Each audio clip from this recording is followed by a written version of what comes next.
Hey there, welcome to the Appreciationist. My name is Peter Hartman. Hi, I'm Valerie Soule. And today we're going to have a fun time talking about desire, ambition, and goal setting. Let's jump right into it. But before I do that, I want to let you know what's coming up on our calendar for TLOA this month. We have two events coming up.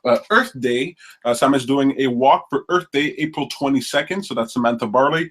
And we have Elvira Alimzanova, who's doing a discussion called Meaning of Life Events. And that's going to be on April 23rd. So if you're in the Montreal area, you want to check that out, just go to thelawofattraction.ca and click on calendar, and you can RSVP right there and get all the information. Also let you know that I'll be performing stand-up comedy at the Album Cover Comedy Show that's May 7th. So if you're in town, you want to look for some laughs, May 7th, I'll be doing some comedy, and you can check that out. Well, look, we're going to jump right into the show. Look, the best thing we do on the show is called the Moment of Appreciation. It's where we look back at the past 7 days and we pick out something that we appreciate.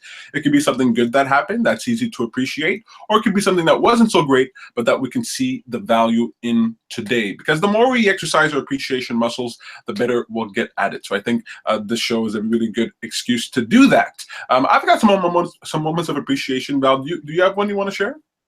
Go ahead. I'll go ahead. I've got more than one, but go ahead. Yeah, well, feel free to share. I want to spend more time on that, but okay. So first of all, I had a great time at Designing the Self. We did that on April 9th. Designing the Self was our second installment of the series, and we talked about self-care, confidence, relationships, and desire. Actually, the topic today is to end that off, and I just had a blast. We had a great turnout, great energy. We got videos of it, so that's going to be online soon if it's not already online already by the time you're watching this. And it was just a really fun time, and I think I could tell the difference from the first time. I could sense the evolution and that we're getting better and better at it, and people are learning what to expect. So we got some great feedback from that also feels really good. So Designing the Self was a really big hit, and maybe want to do it again immediately. And then also something that really tickled my funny bone was Louis C.K. He released this special called 2017. It's on Netflix Canada right now. I'm sure it's on Netflix US as well. I died laughing. The only part that I found was kind of harsh was that he did. So I'm working on a whole new sort of set for my jokes, and he did half my set. He did half his set was all my jokes. I couldn't believe it. All the topics he picked and the angles that he chose to go at, they were mine, and it was kind of weird. In the comedy world, there's something called burning your material. I don't know if you ever heard of that, Val, but when a comedian releases a special, he can't do those jokes anymore. She can't do those jokes anymore. It's called burning your material, and I felt like Louis C.K. burned my material before me getting up there. So it was kind of bitter there, but he did it way better than me. So he showed me where I should be focusing, and he inspired me to write even more. So since then, I've written maybe almost 10 new jokes. So something bad happened, but it turned into something good because it's inspired me to get out there and write more jokes. So looking forward to that. So that's what I appreciated. A really good comedy show, really good event with friends, and a wonderful team, and that just was a really great time for me.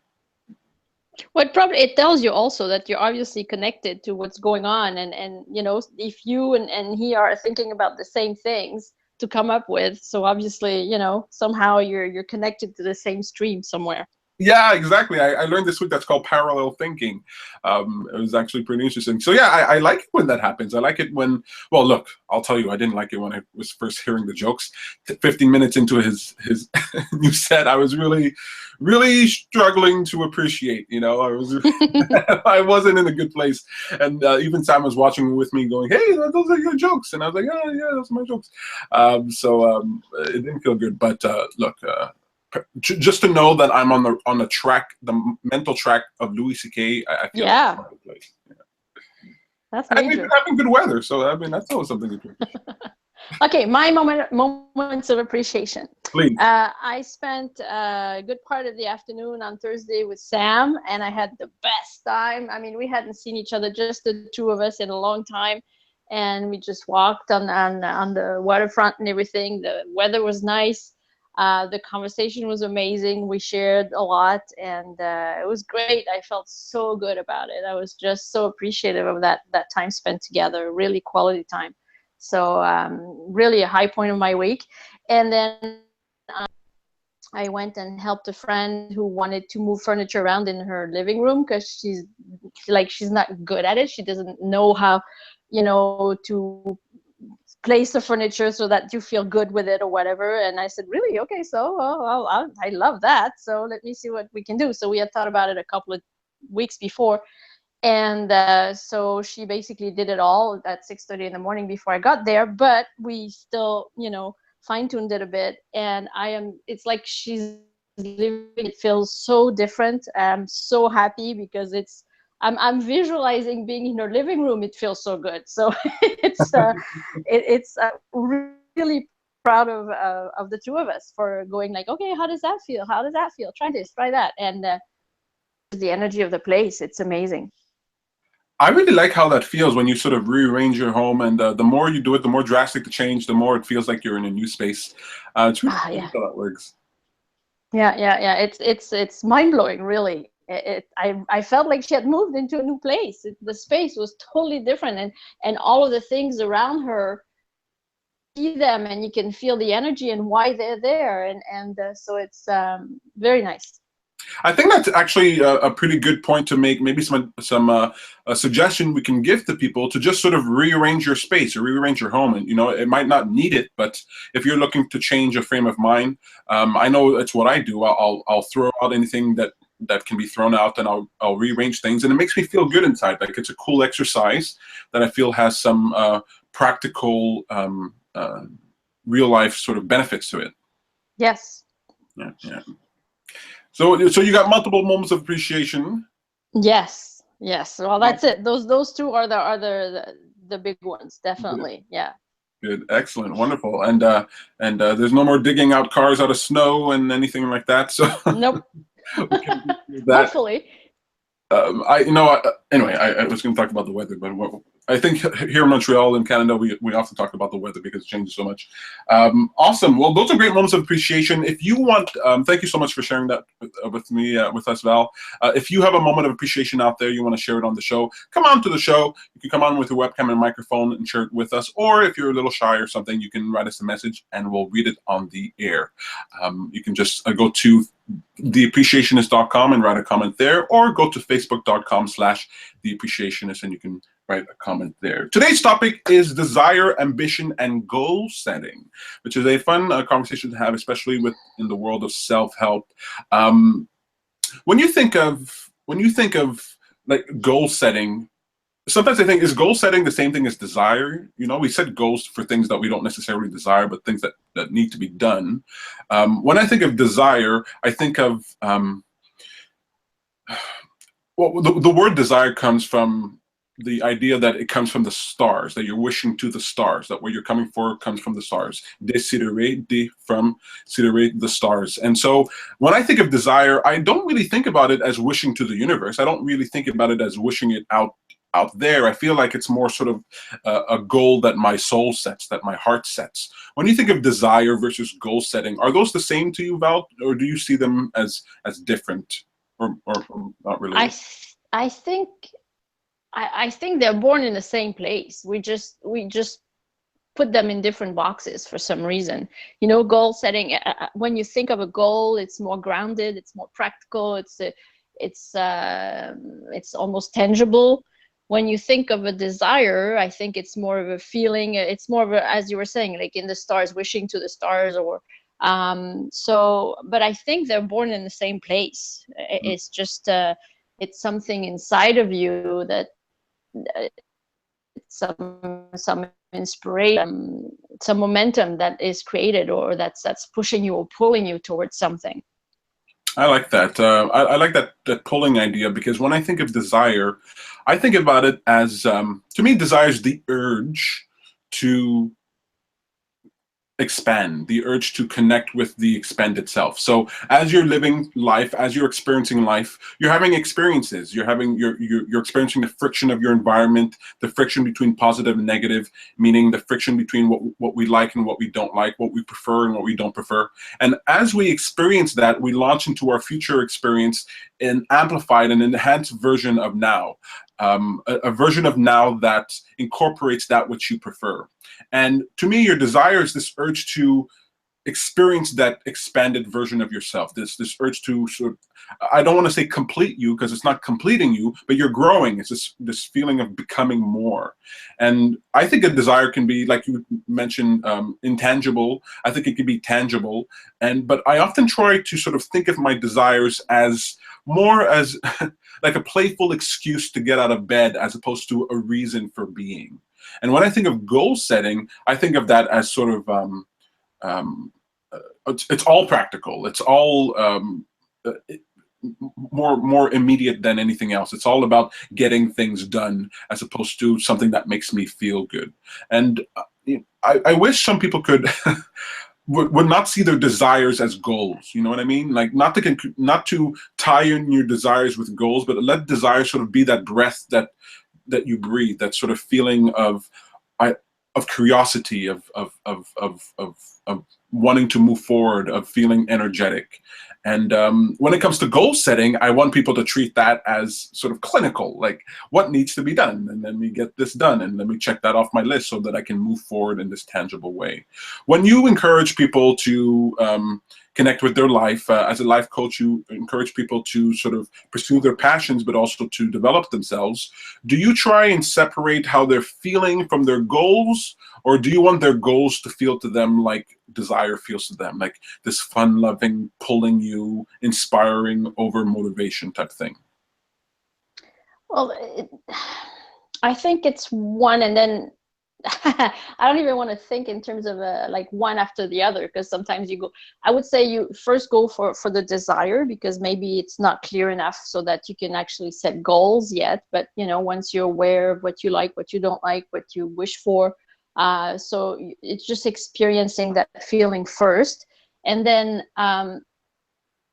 setting goals that are in line with your desire.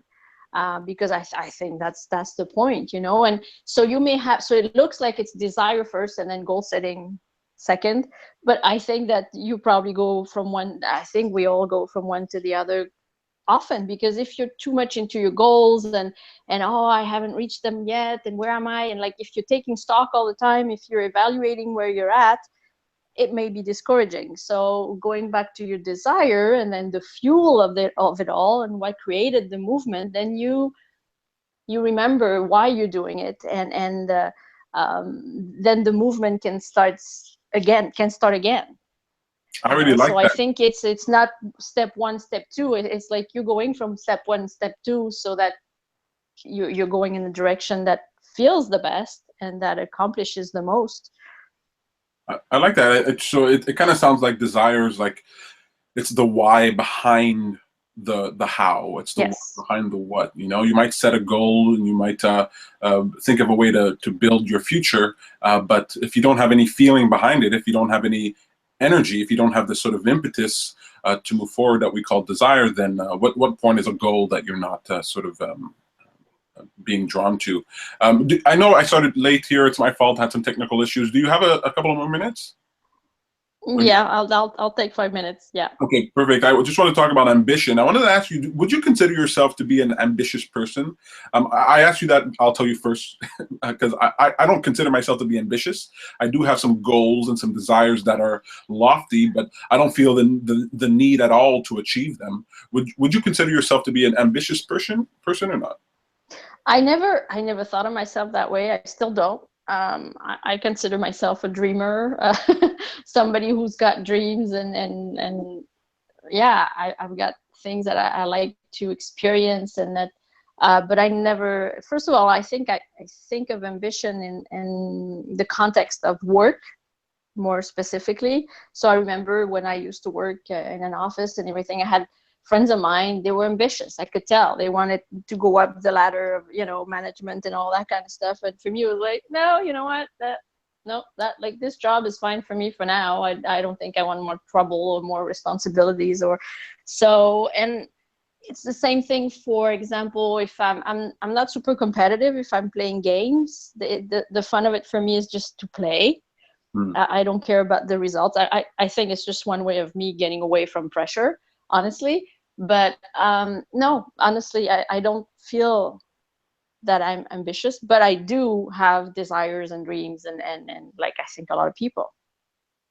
If you manage to, sometimes I imagine, let's say I accomplish everything, all the goals that I have set out for me and the things that I desire, would that create a person that was more ambitious, that would then be eager for even bigger sort of bites at the apple? And because when I grew up in church, and we were conditioned not to care about physical things, about money, about possessions, about things like that, even about your body, your own life. You didn't really care about that. What you care about the most was your connection to God. And so I feel like my ambition was sort of channeled into understanding more about who I was and my relationship to God and my eternal soul and things like that. And even to this day, I still sort of feel like my strongest desires have nothing to do with accumulating any physical things, but accumulating knowledge and understanding of who I am and the people around me. Do you think that you might in the future become more ambitious? I don't know. I think it's all about the definition of ambition. We didn't even start there. But because it's, yeah, I think it has everything to do with the definition. Because, I mean, for me, it's not, I mean, and it is, yes, about material things to some extent, but I think all of it is because of the experience. I want different experiences, more intense and more fun, or different experiences.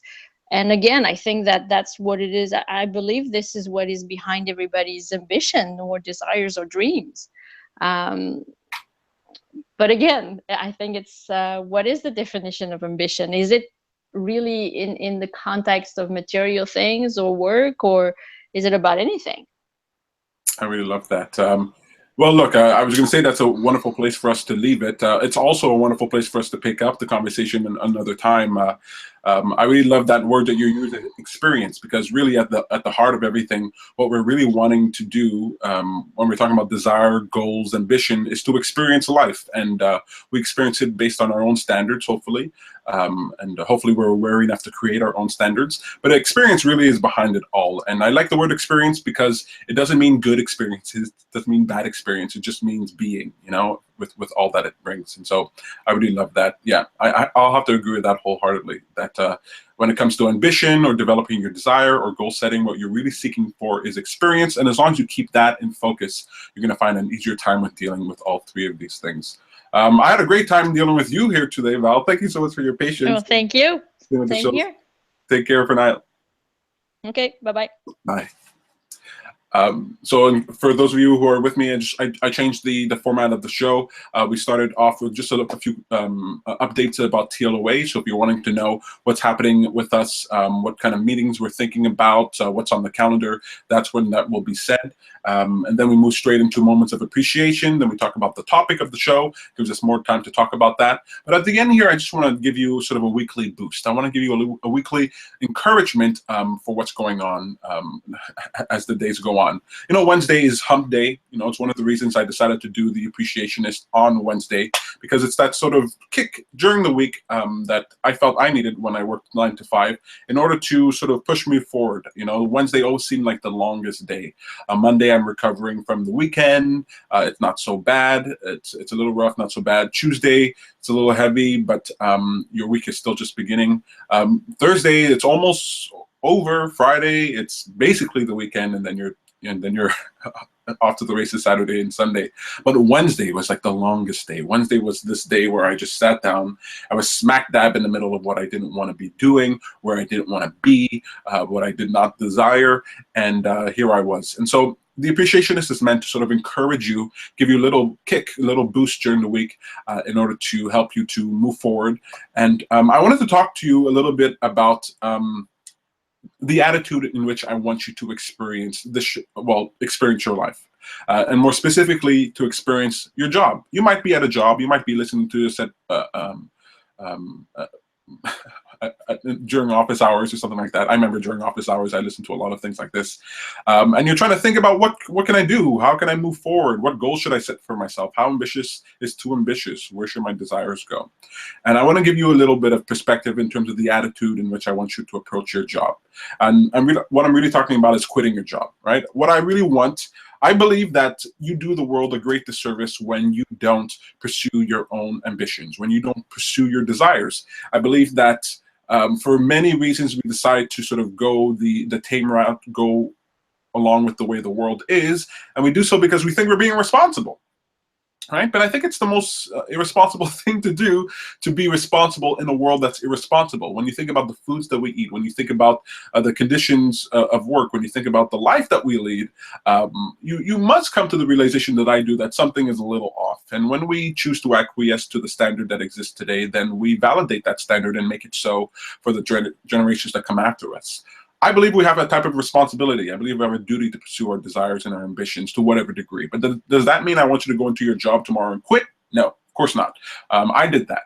It's a rough thing. It's a rough thing to leave stability, to go to instability, and to start over with nothing, or with nothing much. And so I don't want you to quit your job, but I do want you to go into your job with the mindset of a breakup. You know, when sort of you're in your heart, you're with your partner, in your heart, you've decided, okay, this is not working out. This is over. You know, I'm gonna let this go. This is not working for me. But you don't cut the strings right away. You're allowing for time. You're looking for the right moment. You are resolving yourself to the decision within your heart. That's how I want you to approach your job. I want you to go into your job and just look around as though it's a place that you won't be around for much longer, that you made up your mind that you want to go out and pursue something. And then I want you to look at what you can do. I want you to look for those opportunities that are around you. I want you to look for those experiences that can lead you out, just like you would in a relationship. You know, it's always easier to transition from a relationship once you've sort of made up your mind and then you are aware of the possibilities that are in front of you.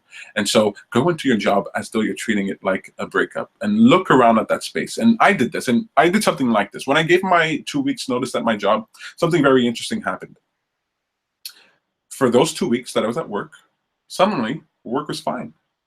I wasn't bothered. I don't know if you ever experienced this in a relationship where things are not going well with your partner, and then you resolve yourself to end things, and then now you're able to brush off the annoyances. You're able to brush off what's not going well. And the same thing happened to me at work. So those 2 weeks when I was waiting when I gave my 2 weeks notice, suddenly my work became easier. Suddenly my mind opened up. Suddenly I felt like I could breathe again. I was in the same place. I was in the same job. I was doing the same thing, and yet I felt freer. I felt freer because the attitude within my mind, the feeling within my heart changed. And when the attitude within yourself, when the conditions within you are changed, then the way you filter your reality comes through differently in the projection in your mind. And so go into your work with the idea that, no, this is temporary and I am on my way out. And then start looking for that other experience. Start looking for something else that you can do. Start testing the waters. You know, if it's a breakup, then you might start opening yourself up to the people around you, or thinking about going on dates, thinking about what it'd be like to be single. Well, start doing that when you're at your work. Start thinking about what it would be like to not be here, to be somewhere else. Where would you be? What would you do, right? Who would you talk to? What kind of person do you want to be? How will you reinvent yourself? What is this job holding you back from, or how do you feel this job is holding you back? And then what would you do if you were unleashed? Get into that frame of mind even while you are sitting at your desk, even while you are in your cubicle, and watch how that very experience gets transformed. Suddenly, the negative things in your experience, suddenly the things that you don't prefer, give you a clue to where you might go. Give you a clue to what you might do. Maybe you're in a relationship with somebody who matches you on every level. Let's say you're in a relationship with someone where you love doing all the same things, but you want to experience something different. So you're willing to open up yourself to somebody who doesn't have the same interests, who might be completely different than who you are, or vice versa. Maybe the job that you're in is perfectly suited to your skills, perfectly suited to who you are. Then you got to start experiencing things that are opposite to that, that are different than that. Or maybe you're in a job that completely doesn't match you, and what you're looking for is a job, something that you could do, a career that you can pursue, a passion that you can do that does match you on every level possible, that does tickle your funny bone, that does connect with you on a fundamental level. Whatever it is, when you change what's going on in the inside, then you can see the outside world in a different way, because all we're really doing is filtering reality through the lens of our perspective. So change that lens, change that perspective, and the world will look different. And suddenly, when you start pursuing your desires and pursuing your ambitions and pursuing those goals that you set for yourself, you won't only be doing it because you think you should, but you'll be doing it because it feels good. And more importantly, you'll be helping the world around you. You'll be helping not only yourself, but the generations that come after you.